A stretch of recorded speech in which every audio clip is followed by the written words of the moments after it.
Halo, Assalamualaikum anak-anak. Balik lagi sama Ibu, mari kita belajar mengenai pecahan senilai. Nah, yang pertama, kita akan mempelajari bagaimana cara mencari pecahan senilai. Cara mencari pecahan senilai. Nah, seperti yang kita ketahui bersama bahwa mencari pecahan senilai itu caranya mudah ya, yaitu dengan cara mengalihkan pembilang dan penyebut dengan bilangan yang sama. Atau bisa juga dengan cara membagi pembilang dan penyebut dengan cara yang sama. Contohnya seperti ini. Misalnya kita akan mencari pecahan yang senilai dengan 2/3. Nah, maka kalikanlah pembilang dan penyebut itu dengan bilangan yang sama. Misalnya nih, kita kali 2. Kalau atas kali 2, maka bawah pun juga kali 2. Nah, 2 kali 2, 4. 3 kali 2, 6. Maka salah satu pecahan yang senilai dengan 2/3 adalah 4/6. Contoh berikutnya, misalnya kita mau mencari pecahan lain yang senilai dengan 2/3. Misalnya yang atas kita kalikan 4, maka bawah pun juga kita kalikan 4. 2 kali 4, 8. 3 kali 4, 12. Nah, jadi pecahan lain yang senilai dengan 2/3 adalah 8/12. Nah, dua contoh ini adalah cara mencari pecahan senilai dengan cara mengalihkan pembilang dan penyebut dengan bilangan yang sama. Nah, sekarang bagaimana kalau contohnya yang membagi pembilang dan penyebut dengan bilangan sama? Contohnya seperti ini. Misalnya kita pengen mencari pecahan yang senilai dengan 4/8. Nah, tentunya kita harus mencari sebuah bilangan yang bisa membagi 4 sekaligus bisa membagi 8. Nah, karena 4 dan 8 itu adalah bilangan genap, berarti 4 dan 8 itu kita bagi aja dengan 2. Nah, atas bagi 2, bawah pun bagi 2. 4 bagi 2, 2. 8 bagi 2, 4. Maka 4/8 senilai dengan 2/4. Misalnya kita pengen cari pecahannya lain yang senilai dengan 4/8 dengan cara membagi. Nah, kamu harus memikirkan gimana kira-kira atas bilangan apa kira-kira yang bisa membagi 4 dan 8 sekaligus selain 2. Ada nggak ya kira-kira? Ada ya? Berapa? 4.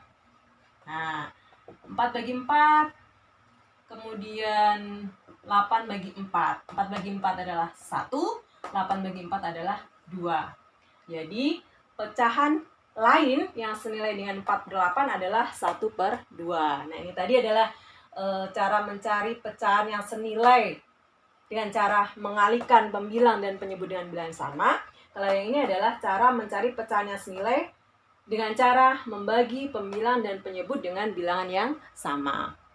Sekarang kita lanjutkan bagaimana cara mengecek dua pecahan itu senilai atau tidak. Ya, dua pecahan itu senilai atau tidak. Nah, kalau dia senilai maka diberi tanda sama dengan. Kalau tidak senilai maka diberi tanda tidak sama dengan. Jadi kalau atas ini namanya dibacanya senilai, kalau yang ini tidak senilai. Nah, sebenarnya cara mengecek dua buah pecahan itu senilai atau tidak. Nah, kita sebenarnya harus menyamakan penyebutnya dulu ya dari dua pecahan itu. Nah, kalau sudah sama enak, tinggal membandingkan yang atas saja. Tapi kalau tidak sama, harus disamakan dulu. Nah, tentunya untuk menyamakan penyebut itu, berarti kalian bisa menggunakan KPK, kelipatan persekutuan terkecil dari dua penyebut itu. Tapi ada cara yang paling gampang nih, ada cara yang mudah ya untuk mengecek dua pecahan senilai atau tidak itu dengan seperti ini saja ya. Dengan cara mengalihkan silang seperti ini. Nah, 1 kali 4, 4, 2 kali 3, 6. Nah, dikalikan seperti ini ya. Kali silang seperti ini. 1 kali 4 adalah 4, 2 kali 3 adalah 6. Nah, sekarang kita lihatnya dari sini saja. 4 dan 6 itu sama apa tidak? Nggak sama kan? Maka diberi tanda tidak sama dengan. Artinya 1/2 tidak senilai dengan 3/4. Kemudian yang kedua, 2/6 dengan 1/3 senilai apa tidak? Nah, caranya sama ya. Kita cek seperti ini dikalikan. 2 kali 3, 6, 6 kali 1, 6. Nah, dapat nih. 6 dengan 6 sama nggak nilainya? Sama kan? Berarti kita kasih tanda sama dengan. Maka kesimpulannya 2/6 senilai dengan 1/3. Pecahan berikutnya. 4/5 dan 8/10. Dengan cara yang sama, 4 kali 10. 40. Kalau sudah lancar nggak usah pakai silang-silang seperti ini ya. 5 kali 8. 40 juga. 40 dengan 40 bagaimana? Sama kan? Berarti kita kasih tanda sama dengan. Berarti 4/5 senilai dengan 8/10. Yang terakhir, 8/9 dengan 4/5. 8 kali 5, 40. 9 kali 4, 36. 40 dengan 36 bagaimana? Sama enggak? Tidak sama. Berarti kita kasih tanda tidak sama dengan. So, 8/9 tidak senilai dengan 4/5. Mudah bukan bagaimana cara mengecek dua pecahan senilai atau tidak? Nah, oke, kita lanjutkan berikutnya. Sekarang kita lanjutkan mengenai membandingkan nilai dari dua pecahan. Nah, kalau membandingkan nilai dari dua pecahan, berarti kita membubuhkan tanda lebih dari, atau kurang dari, atau sama dengan. Nah, bagaimana cara mudahnya ya? Cara mudah untuk membandingkan nilai dua pecahan itu hampir sama dengan tadi ketika kita mengecek dua pecahan itu senilai atau tidak. Itu dengan cara apa tadi? Ya, betul, yaitu dengan cara mengalihkan. Nah, ini ya, seperti ini. Mengalihkan silang seperti ini. Ini cara paling mudah untuk mengecek dia lebih dari, kurang dari, atau sama dengan. Ayo sekarang, 1 kali 3 berapa? 3, betul. 2 kali 1, 2. Nah, sekarang yang kamu bandingkan adalah nilai antara 3 dan 2. Bagaimana tanda yang tepat untuk membandingkan 3 dan 2? Ya, lebih dari ya. Berarti ini kita kasih tanda lebih dari. Jadi kesimpulannya 1/2 lebih dari 1/3. Berikutnya yang kedua. Bandingkan ada antara 3/4 dengan 5/6. Dengan cara yang sama. 3 kali 6, 18. 4 kali 5, 20. Bagaimana perbandingan antara 18 dan 20? Lebih dari? Atau kurang dari? Atau sama dengan? Ya, betul. 18 itu nilainya kurang dari 20. Maka kita kasih tanda kurang dari. Jadi kesimpulannya 3/4 kurang dari 5/6. Berikutnya kita lanjutkan. 7/8 dengan 2/3. Ya, 7/8 dengan 2/3. Kita bandingkan nilainya. Kalikan 7 kali 3, 21. 8 kali 2, 16. Bandingkan antara 21 dengan 16. Siapa yang lebih besar? 21 ya. Nah, 21 kan milik yang depan. Berarti 7/8 lebih dari 2/3. Contoh yang terakhir. Bandingkan antara 2/5 dengan 4/10. 2 kali 10, 20. 5 kali 4, 20 juga. Bagaimana perbandingan antara 20 dan 20? Lebih dari, kurang dari, atau sama dengan? Sama dengan ya. Oke, kita kasih tanda sama dengan. Maka 2/5 itu sama dengan 4/10. Atau yang tadi kita sebut 2/5 senilai dengan 4/10. Begitu ya cara membandingkan nilai dari dua pecahan. Sekarang kita lanjutkan mengenai bagaimana cara menyederhanakan suatu pecahan. Nah, tentunya kamu harus tahu dulu apa itu pecahan sederhana. Nah, pecahan sederhana itu adalah pecahan di mana pembilang dan penyebutnya itu sudah tidak bisa dibagi lagi dengan suatu bilangan lain, ya, kecuali 1.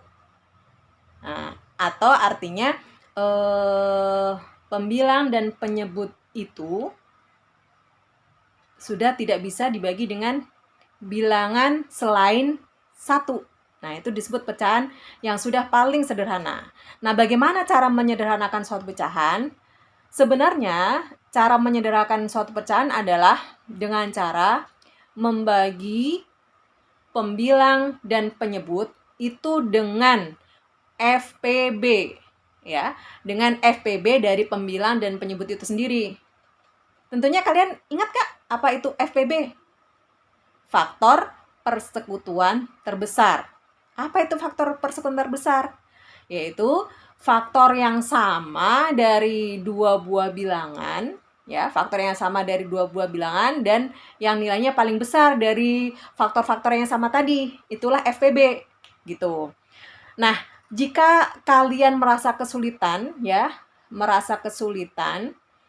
mencari pecahan yang sederhana dengan cara membagi dengan FPB tadi, kita bisa menyederhanakan pecahan dengan membagi secara berulang sampai kita dapat suatu pecahan di mana pembilang dan penyebutnya itu tidak bisa dibagi lagi kecuali dengan 1 gitu.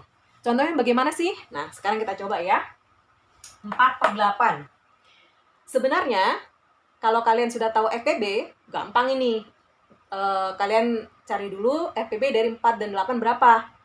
Tapi, kalau memang kalian tidak lancar untuk mencari FPB-nya, lebih baik dibagi ini saja. 4 dan 8, itu kira-kira bisa dibagi berapa ya? Nah, kalian harus memikirkan, oh ternyata 4 dan 8 itu kan bilangan genap, gitu kan? Kalau bilangan genap, berarti bisa dibagi berapa? Bisa dibagi 2 ya. Nah, kita coba. Kalau dibagi 2, berarti atas bagi 2, bawah pun bagi 2. 4 bagi 2, 2. 8 bagi 2, 4. Kita peroleh 2/4. Terus kamu mikir, 2/4 itu sudah sederhana belum? Artinya, sudah tidak ada lagi bilangan yang membagi 2 dan 4 secara bersamaan. Enggak ya? Nah, ternyata 2/4 itu masih bisa dibagi lagi. Bagi berapa? Bagi 2. Nah, kita coba lagi bagi 2 lagi. 2 bagi 2, 1. 4 bagi 2, 2. 1/2. Terus kita mikir lagi, 1/2 apakah bisa dibagi lagi dengan bilangan yang lain selain 1? Nggak bisa kan? Nah, maka kesimpulannya, pecahan paling sederhana dari 4/8 adalah 1/2. Seperti itu. Cara yang sama untuk 6 dan 6/10. 6/10. Genap bukan? Kalau genap berarti dibagi 2. Oke, kita bagi 2. Atas bagi 2, bawah bagi 2, 6 bagi 2, 3, 10 bagi 2, 5. 3/5. Kita cek, adakah bilangan yang lain selain 1 ya? Bilangan lain selain 1 yang bisa membagi 3 dan 5? Nggak ada kan? Maka kalau sudah nggak ada lagi, berarti pecahan paling sederhana dari 6/10 adalah 3/5. Gitu. Contoh berikutnya, 10/20. 10/20. Siapa pecahan paling sederhananya? Kalau nanti kalian sudah lancar, oh FPB dari 10 dan 20 itu adalah 10, maka bakalan ketemu berapa? 1/2 pecahan sederhananya. Tapi kalau kalian nggak bisa menemukan FPB-nya atau belum bisa atau belum lancar menemukan FPB-nya itu adalah 10, maka gini saja, sama kayak tadi. 10 dengan 20 itu sama-sama bisa dibagi 2, ya kan? Oke, kita bagi 2. Atas bagi 2, 10 bagi 2, 5. 20 bagi 2, 10. 5/10. Sudah sederhana belum? Belum ya. Kenapa belum? Karena 5 dan 10 masih bisa dibagi selain 1. Siapa? 5, iya kan? 5 bagi 5, 10 bagi 5. 5 bagi 5 adalah 1, 10 bagi 5 adalah 2. Masih bisa dibagi lagi? Sudah tidak. Maka pecahan paling sederhana dari 10/20 adalah 1/2. Berikutnya, terakhir. Kalau nanti kalian itu sudah lancar mengenai FPB 24 dan 28, berapa FPB-nya? Jadi tidak perlu membagi sebanyak ini, panjang seperti ini, nggak perlu. Sekarang yang terakhir kita coba pakai FPB ya. Berapa FPB dari 24 dan 28? Berapa yuk? Berapa? 4. Nah, betul, 4 ya. Atas bagi 4, bawah juga bagi 4. 24 bagi 4 adalah 6. 28 bagi 4 adalah 7. Nah, enak kan? Kalau kita pakai FPB, cuma sekali pembagian. Ya, cuma sekali pembagian. 24 bagi 4 adalah 6, 28 bagi 4 adalah 7. Nah, berarti kita menemukan pecahan yang paling sederhana dari 24/28 adalah 6/7. Bagaimana? Mudah bukan? Bagaimana cara menyederhanakan suatu pecahan? Bisa ya? Nanti kita coba. Oke, tadi kita sudah bisa mencari pecahan senilai, bisa mengecek dua pecahan itu senilai atau tidak, bisa membandingkan nilai dari dua pecahan, dan terakhir kita bisa menyederhanakan suatu pecahan. Bagaimana? Mudah bukan? Oke, see you next time.